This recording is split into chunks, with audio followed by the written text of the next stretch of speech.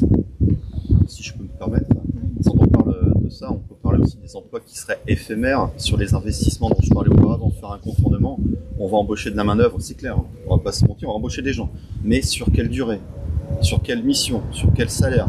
Est-ce qu'avec ça, on peut faire un emprunt pour acheter une maison? Si nous, on propose de faire ces brigades de bus pour les associations, pour la télémédecine, ça sera des emplois stables. Donc peut-être que sur le moment, il y en aura moins que des emplois de masse dans la bétonisation des terres, mais ça sera des emplois stables pour des familles. Et on est toujours dans ce leitmotiv, prendre soin, protéger, c'est-à-dire que si on n'a pas ce souci de devoir trouver de l'argent pour nourrir sa famille, se loger, on travaille quoi. Normalement, beaucoup de problèmes en fait s'arrêtent, que ce soit sur, sur les enfants, sur la délinquance et sur ces choses-là. Nous, on veut donner vraiment des emplois qui soient stables et durables, et non pas des choses qui dureraient légèrement dans le temps et qui après disparaîtraient. Totalement. Et puis du coup, peut-être juste 2 mots sur une expérience qui me tient beaucoup à cœur en termes d'emploi. C'est le territoire zéro chômeur. En tout cas, territoire zéro chômeur de longue durée. Alors c'est un concept qui commence à être connu. Et qui part du principe qui est énoncé dans la Constitution de 1946, que chacun a le devoir de travailler et surtout le droit d'obtenir un emploi. Alors l'objectif, c'est de résorber le chômage de longue durée, donc de plus d'1 an, en partant de 3 constats. Personne n'est inemployable, ce n'est pas le travail qui manque, et ce n'est surtout pas l'argent qui manque. Et de ce socle-là, de départ, on va chercher la création d'entreprises qui sera à but d'emploi.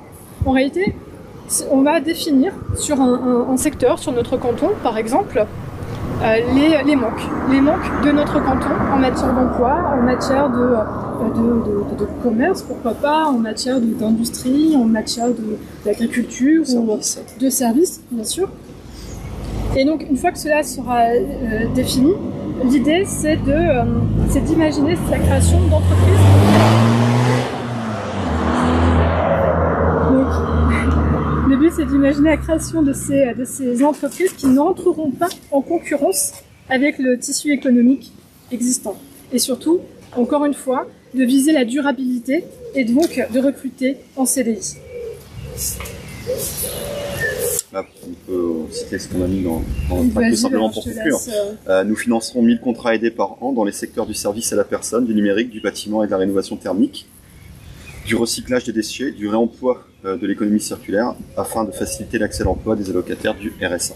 Donc ici, on parle de vraiment ce qui nous porte dans notre engagement politique, recyclage des déchets, rénovation thermique des bâtiments, emploi dans le secteur du service à la personne, ce que je vous ai déjà énoncé auparavant. Et vraiment, l'idée forte, c'est ça. C'est pas des emplois qui disparaîtront normalement à la fin de notre mandature. Les emplois créés seront des emplois qui resteront. Et si ces emplois ont disparu, ben moi, à titre personnel, je dirais que j'ai échoué dans mon projet et dans ce que je veux apporter au canton. Et c'est pour cela aussi qu'on se trouve ici, devant un collège. Moi, je suis enseignant. C'est quelque chose qui me tient à cœur. Et je trouve que je travaille en lycée, mais dans le collège, c'est à peu près la même chose. On est là-dedans. On est dans le prendre soin. On est dans le protéger. On n'est pas vraiment dans le réparer le passé parce qu'on ne va pas juger les familles, mais en tout cas, on est dans le préparer l'avenir et ça totalement. Et en fait, c'est ce qu'on voulait symboliser, nous, en venant ici sur Évuy, pour dire qu'on est partout sur le territoire. On aurait pu être à Caudry, à Prévert ou à Monet, mais c'est déjà des lieux qu'à titre personnel, je connais très très bien. C'est pour montrer qu'on est mobile et qu'on veut vraiment, on a cet engagement de se déplacer pour aller là où les problèmes, où les difficultés sont présentes pour nous. Voilà, l'idée, c'est que notre mandat, c'est un mandat pour tous les habitants et les habitants du canton. Et aussi souligné par ça la mobilité. C'est-à-dire que venir moi de Caudry, pour la plupart c'était un petit peu ça à Évuy, ça prend du temps, c'est des routes, et il y a des choses qu'on pourrait peut-être réfléchir ou voir autrement. Il n'y a pas de transport en commun là pour faire la route ou etc. Donc je dis pas que ça apparaîtra du jour au lendemain, mais c'est une réflexion vraiment à porter au niveau du canton et pas faire des usines à gaz, faire vraiment des choses qui serviront les gens et qui répondront à des besoins vraiment forts quotidiens. Une petite idée comme ça, enfin que je suis en train de travailler et de discuter par rapport au cinéma. Je ne vais pas m'étendre beaucoup là-dessus. On pourrait organiser des navettes pour emmener des gens des petits villages, voir le film et après les ramener chez eux. Vous voyez, tout simplement. Ça, c'est un service qui n'existe pas et qui, pour moi, désenclaverait, culturellement apporterait quelque chose aux gens. Les jeunes qui viendraient au cinéma pendant ce temps-là ne feraient pas autre chose. Ils seraient vraiment dans une activité culturelle d'épanouissement. Et là, on serait dans de la mobilité, on serait dans le territoire. Moi, je serais dans ce que je veux être, dans mon ancrage profond, dans le territoire et dans le canton. Alors aussi, on se trouve là devant un collège. C'est aussi pour saluer le travail des agents du département, des agents départementaux, des personnels de cantine, ouais. Du collège Athos. par exemple, les Athos. Mais aussi, c'est un clin d'œil encore une fois aux difficultés de ces personnels, que ces personnels vivent depuis la mandature qui se termine. Pour nous, nous avons aussi bien Nicolas que moi et nos remplaçants la conviction que le service public est le centre. Le centre est la clé du bien vivre ensemble, de la création de l'avenir, de simplement d'aider les autres. On a l'impression qu'actuellement on tend vers une privatisation des services publics. Et à titre personnel, même si on est sur deux partis différents, on a cette ambition et cet objectif commun où on se retrouve. Nous, les services publics, on veut pas les brader, on veut pas les privatiser. Et on se dit même que si on les privatise, c'est qu'en un certain sens, ils rapportent de l'argent. Parce que je verrais mal un chef d'entreprise investir ou s'engager dans un service public, le récupérer, si ça ne lui rapportait pas de l'argent, ce qui est pour le coup là pour moi pas un gros mot, quoi. C'est le principe de l'entreprise. Donc nous on est là pour les préserver, voire les développer. Alors peut-être aussi pour conclure sur cette partie, refaire un clin d'œil aux SDIS et aux pompiers. Rappeler qu'en octobre 2020, plus de 600 sapeurs-pompiers manifestaient et que nous sommes engagés auprès d'eux. Alors bien sûr, là, dans nos discussions, dans la façon dont on a envisagé ce programme, il nous paraît crucial et vraiment important de consolider les effectifs de sapeurs-pompiers professionnels et de relancer le volontariat. Juste un petit mot pour conclure dessus, et aussi que tout un chacun, en tout cas les personnes qui vont nous regarder ou les personnes qui vont lire, il nous manque près de 450 sapeurs-pompiers aujourd'hui, et notamment dans nos zones rurales. Je vous laisse réfléchir là-dessus. Moi, j'ai fait le tour. Ouais, oui, aussi. On peut déjà vous remercier, vous, de vous être déplacés si nombreux. Pour moi, c'est une première expérience, c'est assez bizarre, parce que je ne vais pas vous mentir, je me sens un peu mal à l'aise. J'ai l'habitude de parler devant des élèves, mais pas comme ça, de me vendre dans mon image. Je voulais aussi remercier, on a envoyé des courriers au maire qui nous ont répondu. Et puis vraiment les gens moi que j'ai rencontrés, ça m'a permis de refaire même des amis dans différents petits villages, etc. Des personnes âgées, des jeunes avec qui j'ai pu discuter dans différents cafés, notamment à Rieux, où je garde un très bon souvenir de mon passage, mais là je ne m'étendrai pas plus dessus. Et puis oui, vraiment remercier les gens du moins que j'ai rencontrés et leur dire que leurs doléances et leurs avis ne sont pas vains et ne sont pas entrés dans une oreille pour sortir dans l'autre, tout simplement. De la même manière, je remercie toutes les personnes que nous avons pu rencontrer au cours de nos distributions, et puis quelques clins d'œil, notamment au Pays Solemois, où effectivement j'ai passé quelques années de ma vie à travailler au plus près de la culture et du développement culturel. Si tu veux. Je te laisse le dire. Non, je te laisse le dire. Alors toujours dans cette idée de protéger, de prendre soin et surtout de préparer l'avenir. Donc jeudi, nous nous rendrons à Action, où nous rencontrerons effectivement des personnes en insertion. Et en fait, on prépare ce rendez-vous avec beaucoup d'émotions de par nos parcours. Ouais. Et puis on est certain que cette rencontre sera très riche.